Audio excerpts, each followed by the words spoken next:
Story 1. Last year I attempted to sell my 2007 Mercury Mariner, which was in pretty good shape despite having a lot of miles and being rather old. Nonetheless, it ran very well and was a reliable car.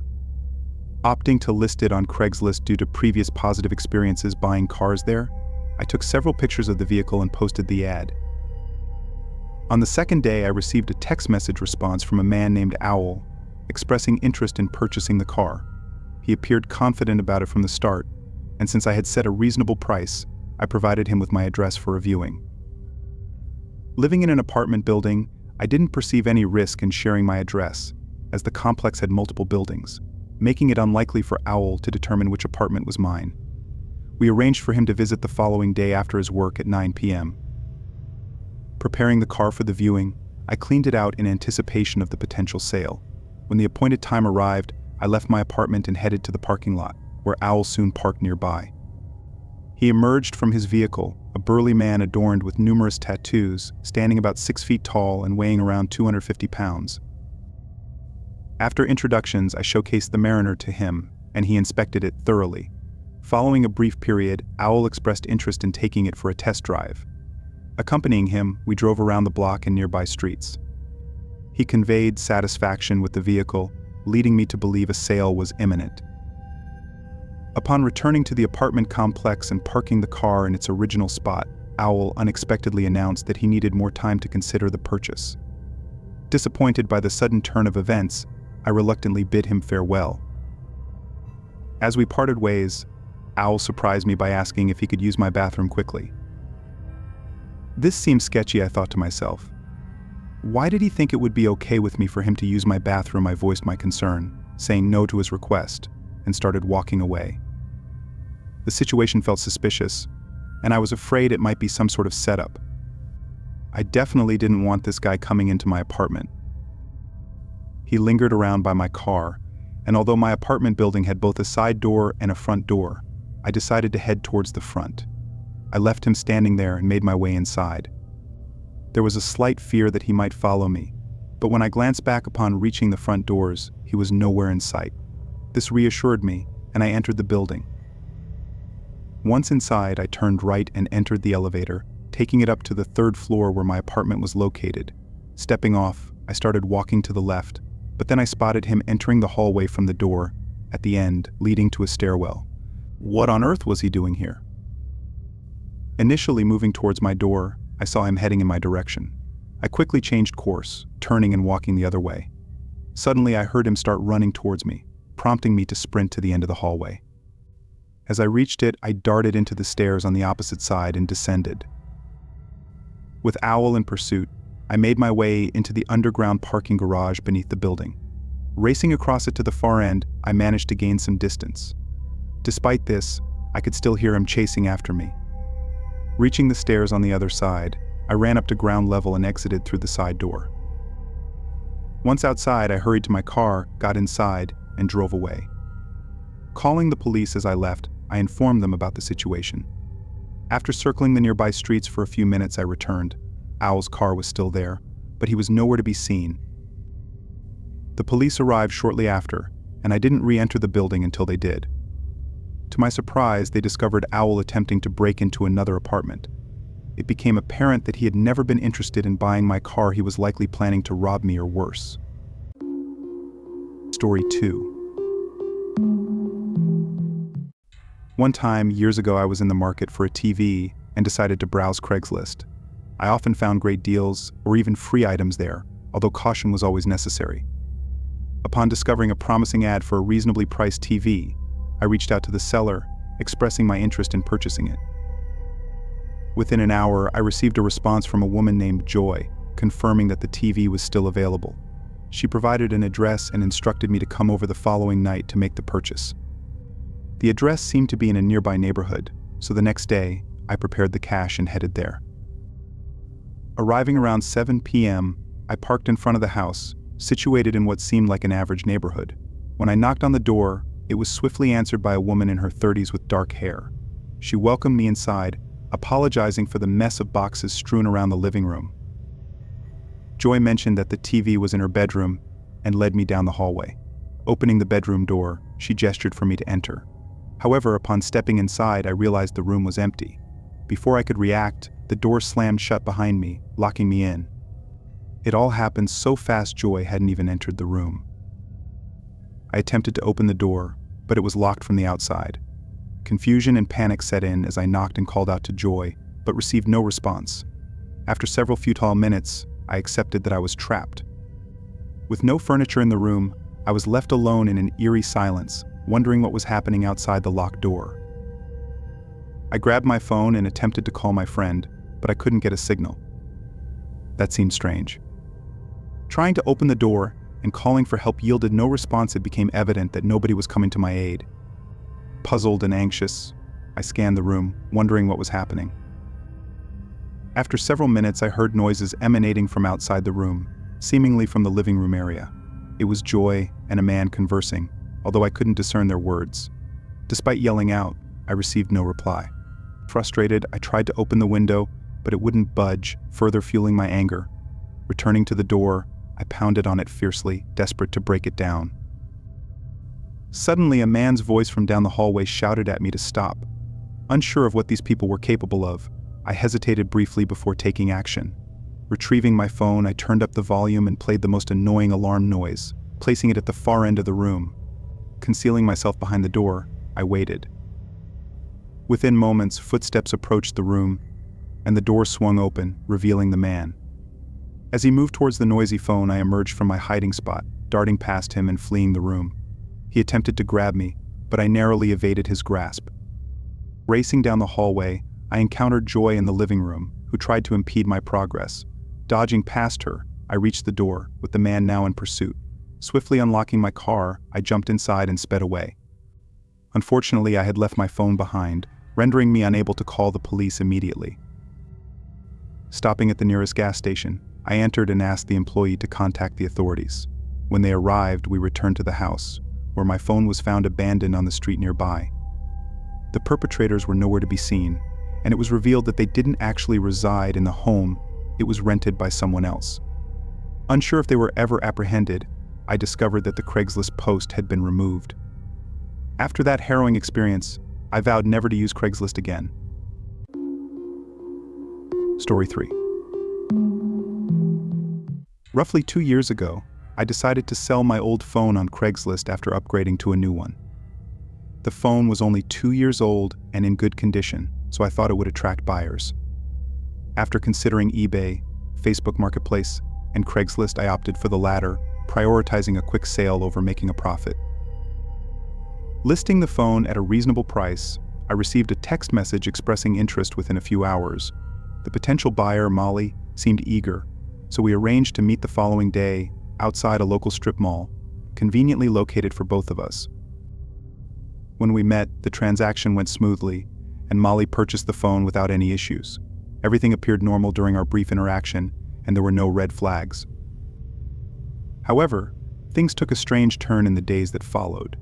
Molly began texting me, initially asking me to come over, and then inquiring if she could visit my place. It was unexpected and out of context, considering our interaction had been solely about the phone sale. At first I wondered if she had the wrong number, but then she mentioned my name, indicating she was indeed contacting me intentionally.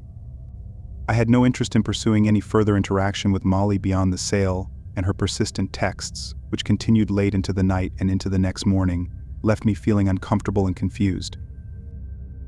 Once again, Molly persisted in her attempts to come over, ignoring my previous attempts to deter her. Feeling increasingly uncomfortable, I lied and told her I had a girlfriend, hoping she would take the hint and leave me alone. However, Molly disregarded my statement, insisting it didn't matter, and continued texting me as if we were close friends, asking about my activities. Feeling bewildered by her behavior, I asked her to stop, but she became angry and started hurling insults at me. Frustrated and alarmed, I decided to block her, hoping to put an end to the unsettling situation. Little did I know, the ordeal was far from over. Later that same night, I heard a knock at my front door. Peering through the window, I was stunned to see Molly standing outside. How did she find out where I lived? It was alarming to think she might have followed me home.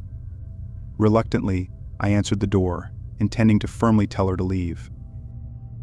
However, as soon as I opened the door, Molly launched into a tirade of curses and refused to leave.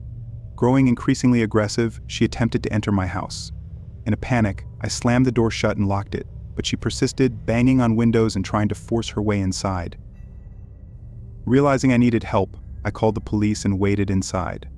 Molly continued her relentless assault on my home, banging on windows and attempting to open doors. Even when I tried to reason with her through a window, she remained undeterred. Thankfully, the police arrived and were able to intervene, putting an end to Molly's alarming behavior. Subsequently, I obtained a restraining order against her, as I couldn't comprehend why she fixated on me so intensely. I suspected drugs might be involved, but I couldn't say for sure. This experience served as a stark reminder to exercise caution when using platforms like Craigslist or Facebook Marketplace. Story 4. For context, I reside in a tranquil neighborhood characterized by spacious properties, typically spanning 2 to 3 acres each. During the incident I'm about to recount, my wife was away, leaving me alone at home after I finished mowing the lawn.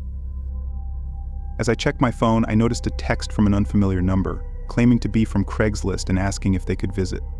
Now, I had never used Craigslist, and I doubted my wife had either. I replied, informing them they had the wrong number, and that I didn't use Craigslist. However, their response, containing my exact address, unnerved me. They followed up with, "This is your address," right? I was perplexed and chose not to respond, hoping it was some sort of prank. Several hours later, I received another message from the same number, asking if they could come over. I promptly replied, declining their request and stating that I had nothing for sale. Hours passed before I received another message around 10 o'clock, simply stating, "I'm here." This message sent shivers down my spine. Curious and cautious, I moved to the living room and peered out the window, but the darkness of the night obscured my view. I didn't see any cars in my driveway or on the road. Returning to the family room, which adjoined the living room, I sat down on the couch. Moments later, I received another text instructing me to check the front window. With a sense of dread, I complied and stepped into the living room. There, standing outside the window, was a man staring at me with wide, unsettling eyes. I didn't recognize him at all. In a panic, I dialed the police. The man remained motionless for a minute before suddenly darting away. By the time the police arrived, he had vanished. After blocking the number and ensuring my safety, I remained vigilant, checking the front window repeatedly, but he never returned. To this day, the incident remains a mystery. How did he obtain my address, and who was he? I have no answers. Story 5. I have a Craigslist horror story that I'd like to share, serving as a cautionary tale for those using such websites. A few years ago, I was selling my old MacBook Pro laptop. It was still fairly new, and since I had received a new one from work, I decided to put it up for sale on Craigslist for $1,000. It was a reasonable price considering its condition and value. Within 24 hours of posting the ad, I received a text from someone expressing interest in buying the laptop. I confirmed the price of $1,000 and suggested meeting in a public place for safety reasons. The person proposed Walmart, which seemed like a reasonable choice due to its high visibility and foot traffic. However, what raised a red flag was the person's insistence on meeting at 10 p.m. or later, claiming they worked overnight shifts. Despite my reservations, I agreed to the meeting time. When I asked for their name, they identified themselves as Derek, providing only a vague description of being of average height with dark hair. Despite the uncertainty, we settled on meeting at 10:15 p.m. the following night at Walmart. Arriving shortly after 10 p.m., I parked in the middle of the parking lot, which by then was eerily quiet as the store was set to close at 11 p.m. I believe I texted Derek to let him know that I was at the agreed meeting spot. However, he didn't respond for a while, leaving me waiting and growing increasingly frustrated. It wasn't until around 10:30 p.m. that he finally replied, informing me that he would arrive in about 15 minutes. Despite my annoyance, I decided to wait patiently, hoping that selling the laptop would make it worth the wait. As time ticked by and it approached 11 p.m., I was on the verge of leaving when Derek finally texted me, claiming he had arrived and was at the back of the parking lot. Scanning the area, I couldn't spot him from where I was parked, eager to conclude the transaction. I drove towards the rear of the parking lot, where several cars were scattered randomly. Unsure which one belonged to Derek, I parked in a random spot and asked him again for his location. With no immediate response from Derek, I suddenly spotted a car approaching. Assuming it was him, I watched as it drew nearer, only to realize that the driver and passengers were all wearing black ski masks. Sensing danger, I swiftly drove away, prompting the car to follow me briefly. However, as we reached the front of the parking lot, I noticed a police car stationed there. Seizing the opportunity, I drove towards the police car, prompting the car behind me to make a hasty U-turn in the narrow parking island. Thankfully, the ploy worked, and the suspicious individuals disappeared. Relieved, I drove home and promptly blocked Derek's number. Subsequently, I removed my laptop from Craigslist and opted to list it on eBay instead. Story 6. This happened about 3 months ago. My roommate and I decided on getting a used couch, so I thought Craigslist would be a great place for used furniture. I scrolled through about 3 pages before finding a black leather couch. It was in really good condition and had a really good price, around $200. I told myself this was too good to be true. And man, I should have listened to myself. We arranged a price, and the guy told me to meet him at his place over email. My roommate was out working overtime, so I had to go alone. The address was a little ways out of town. The house was surrounded by trees. You had to go through the drive-thru to be able to see it. I got out of my car and knocked on the door. This house was different. It was small and wooden and looked pretty eerie. When I knocked the 3rd time, I heard creaks on the wood floor coming from inside. Anyone could tell it was footsteps, but it sounded like they were tiptoeing. Then I heard a faint, muffled voice through the door. "Hey, are you the couch guy?" But they sounded pretty rushed. So I responded, yes, I am." He said back, "Okay, come around back. The couch is there." I felt a little weirded out by it, but I brushed it off. When I came around back, I saw something that I won't forget. I saw 4 tall men dressed in black robes with their hands together, and in front of them was a pit with a hatchet chain on it. Then I heard the same voice say, "Where's your friend? I booked it out of there," and frantically shoved the key in my car and started it. I looked out the mirror and saw the front door fly open. I shifted into first and floored it out of there. The thing that makes me uneasy to this day is that in the emails, I never told him I had a roommate. Story 7. I was about 12 years old, looking for some craft storage since I got a lot for Christmas. The ones at the stores were really pricey. So my 27-year-old sister and I looked for someone on Craigslist. We found someone offering a huge tote for only $10. That would mean getting a $90 discount. So we checked it out. The person lived relatively close to us. We gave the guy our email. He emailed us within an hour and asked where we should meet. I suggested we should meet at Dollar Tree since it was a short walk away. To my surprise, he asked to meet at my home. I lived in an apartment, so that would be inconvenient. So I said that we lived farther away. He said he could drive, but we declined. Eventually, we said it was okay to meet at Dollar Tree. But he could only meet up at 9 p.m. I said that's okay, even though it would be dark by then. He said to meet up today. My sister worked the night shift tonight, so she said I could walk there and back and to just bring my wagon so I could put the tote in it. She gave me $10 and I started walking at 8:30. I arrived just on time and I saw an old knocked-up 2006 Kia. I assumed it was him. So I yelled, "Hey," got the tote. He got out of his car and said he left it at home. He asked if I wanted to take a drive with him to his house. I said I can't because it wasn't okay with my family. He said he would drive me home, and I firmly said no. He said if I came with him that I could get the tote for free. I got a very uneasy feeling. He said, "Hey, your address is 234 Letter Road, right?" My heart dropped into my stomach. I got freaked out and ran all the way home. I got home and ran upstairs like a demon was chasing me. I got to my room and locked all the doors and windows. I also covered them with black clothing and such. That night I was shaking like crazy. And then I heard a hefty man coming up the stairs. Almost no one on my floor was up that late. And no hefty men lived there. I heard a voice and I almost fainted. "Hey, you still want that tote? It's done in my car. Come help me get it." I almost puked and fainted. I looked through the peephole to see the man's back facing my door. I watched him turn around. When I covered the peephole with a black shirt I had laying around from before, the doorknob started to wiggle. I went under the sink cabinet and was silent as a worm.